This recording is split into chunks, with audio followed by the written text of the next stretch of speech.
2020 പാർട്ടിയുടെ Kodassery Pariyaram Athirappilly area convention നടത്തി. കുറ്റിച്ചിറ 2020 പാർട്ടിയുടെ ചാലക്കുടി നിയോജകമണ്ഡലത്തിലെ കോടശ്ശേരി, പരിയാരം, അതിരപ്പള്ളി പഞ്ചായത്തുകളിലെ പ്രവർത്തകരുടെ കൺവെൻഷൻ കുറ്റിച്ചിറ വ്യാപാര ഭവൻ ഹാളിൽ നടന്നു. സംസ്ഥാന വൈസ് പ്രസിഡന്റ് വി ഗോപകുമാർ ഉദ്ഘാടനം ചെയ്തു. നിയോജകമണ്ഡലം പ്രസിഡന്റ് അഡ്വക്കേറ്റ് സണ്ണി ഡേവിസ് അധ്യക്ഷത വഹിച്ചു. ചടങ്ങിൽ സംസ്ഥാന എക്സിക്യൂട്ടീവ് ബോർഡ് അംഗം ബെന്നി ജോസഫ് മുഖ്യപ്രഭാഷണം നടത്തി.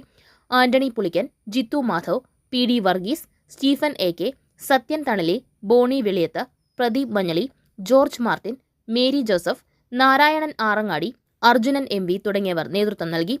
സമ്മേളനത്തിൽ 2020 നേതാക്കളായ ഷീജ ജോയ്, ലീല സേവിയർ, ജോയ്, ഷീജ ജോർജ്, സത്യൻ തണലി എന്നിവരെ സംസ്ഥാന വൈസ് പ്രസിഡന്റ് വി ഗോപകുമാർ പൊന്നാടി അണിയിച്ച് ആദരിച്ചു.